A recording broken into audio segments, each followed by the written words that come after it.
أنا عايزاكي تقولي رسالتي علشان الأمهات اللي خايفين من الانفصال يعرفوا إن الانفصال رحمة ليهم ولأولادهم لما يكون الزوج إنسان غير سوي وأب سيء. أنا بنت الأسوأ أب وأم. إحنا كنا عايشين في دولة عربية في طفولتي ودي كانت أفضل أيام حياتي، ورجعت مصر من 15 سنة. من ساعة ما رجعت مع أهلي وأنا عايشة حياة سيئة جدا، مش عشان أي سبب غير إن وجودنا في مصر خلى بابا هو المسؤول عننا، وبابا ما عندوش إنسانية وأناني جدا ونرجسي بطريقة فظيعة. من وأنا في ابتدائي كنت عندي مواهب كتير، كنت برسم وبكتب قصص، بدخل مسابقات بيهم قطعهم لي كلهم. من يومها جات لي زي بلوك كده، بقيت خايفة أرسم أو أكتب. من وأنا طفلة بيطرد صحباتي وبسببه بقيت أخاف أجيب أي صاحبة ليا البيت. من وأنا في إعدادي كان بيشك فيا بدون سبب، اللي هو نازلة أجيب حاجة من السوبر ماركت يشك فيا. كان بيطردنا من البيت بعد نص الليل بدون سبب برضه. كنا بنروح عند تيتا لما كان بيطردنا، وللعلم أنا وماما وأختي بس، ما عنديش اخوات صبيان. كان بيضربني لما اقول على حاجه بيعملها غلط، وساعات كان بيبقى ضرب غبي بيبقى مقرب انه يكسر دراعي. ماما تقعد تعيط وتبعدني عنه. من وانا في 6 ابتدائي وانا دلوقتي 23 سنه وانا ممنوع اروح مصيف عشان هو مش بيحب المصيف ومش عايز نروح مع حد عشان عندهم ولاد صبيان.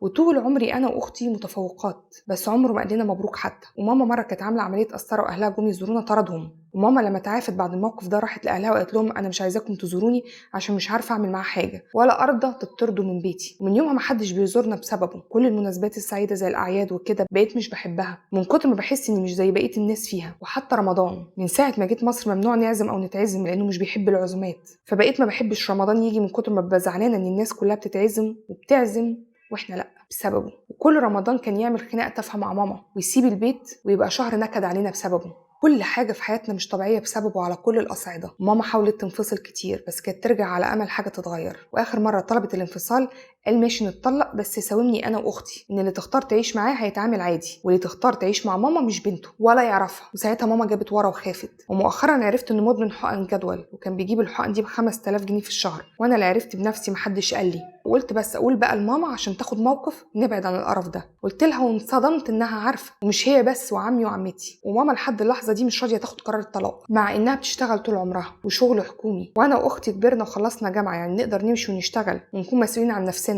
ولا نعيش العيش القذره دي. بس ماما مش راضيه تاخد القرار ده، لدرجه اني بتخانق معاها بسبب كده. بقولها نفسي افهم احنا كسبانين ايه من الحياه دي، ليه مصره تفضلي فيها؟ طب انت عايزه تفضلي فيها، انا ذنبي ايه اعيش كده ليه؟ فانا حاليا كارهه ابويا وامي وحياتي وما عدتش قادره اتحمل الظلم ده كله. وحاليا انا بتعالج نفسيا بسبب ده كله، وهما الاتنين مش حاسين ولا فاهمين. وبقيت خايفه جدا من فكره الجواز، خايفه اتعامل بالشكل المهم ده تاني، وانا فعلا ما عدتش اقدر احتمل ده، ومش قادره اعيش ولا سامح ابويا المسيطر وامي الخاضعه لدرجه الاذى ليا. المهم هي تفضل في الكومفورت زون بتاعتها وانا اتحرق عادي. وبفكر اسيب البيت وامشي لاني فعلا ما بقتش قادره اتحمل الحياه دي. قولي للامهات اللي جوزها قاسي وعنيف وشخص سيء تبعد عنه، ما تقولش لنفسها هقعد عشان العيال، عشان العيال نفسهم هيتعالجوا بسببه بعد كده. وانا مش مسامحه امي ان بسببها انا مضطره اعيش بالشكل ده والحياه دي. انا ممتنه جدا لصاحبه الرساله انها شاركت قصتها، وعايزه اقول لكم ان هي انسانه جميله وقويه، ومن احدى متابعاتي المميزات اللي بتساعد غيرها كتير وبتقدم رسائل دعم كتير على الرغم مما تعانيه. بس رسالتها دي كانت مهمه جدا عشان كم الرسائل اللي بتجيلي والستات اللي بتعاني من رجاله زي كده وبيقولوا لي ما نقدرش ناخد قرار الطلاق، نخاف عشان العيال، مين هيصرف، مين هيكون موجود، عيارهم يفلت. بالنهايه عيارات كل حاجه بتفلت.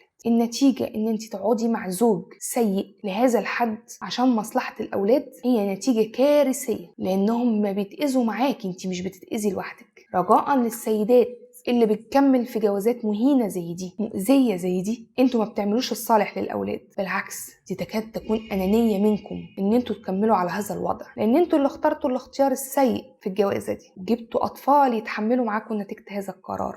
عشان كده دايما بقول محدش يخلف الا بعد كام سنة من الجواز عشان تقدري تعرفي شريك حياتك ده نجيب منه اطفال ولا لا، شريكة حياتك دي كمان انت كراجل اجيب منها اطفال ولا لا. لكن الواقع الناس تتجوز من هنا 9 اشهر ويجي العيل، تبقى لسه معرفتش الراجل اللي قدامها ده ايه دنيته ويدوبك لسه وتجيب عيل. هما بيبانوا بدري ولكنها حملت بعد شهر من الجواز، وتجيب بقى ضحايا اخرين يتحملوا معها هذا العذاب، وتقولك انا هعيش لابني، انا هعيش لبنتي، هم دول اللي هيبقوا نور حياتي. طب ما هم كمان محتاجين نور، محتاجين اب، محتاجين اسره تكون بتحبهم وتخاف عليهم. مش يكفي بس الاختيار السيء اللي انت اخترتيه لا كمان بتحملي ضحايا جدد هذا الاختيار. صاحبة القصة طلبت نشر القصة ليكوا انتوا. هي شخصية جميلة ومتعايشة وبتحاول في الحياة وبتعافر وبتعالج نفسها بنفسها، وحطت ايديها على الخط الصح وبتمشي فيه واحدة واحدة. لكن مش كل الأطفال المأذين عندهم هذه القدرة، مش كله، والخروج حتى من هذه البيئة بيبقى صعب جدا.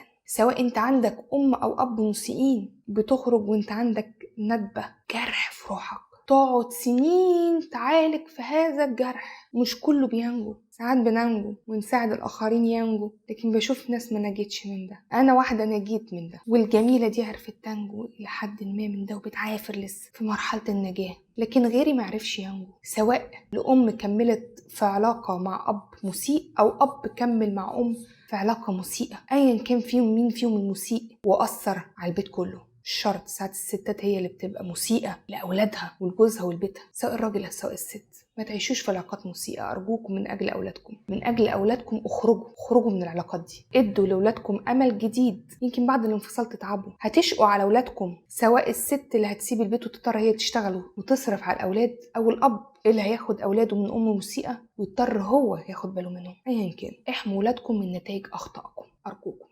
وتنويه أخير لمتابعتي السيدات فقط، تابعوني على قناة فيبي فلوج. كانت معكم فيبي أنور، سيناريستية، ويومكم سعيد.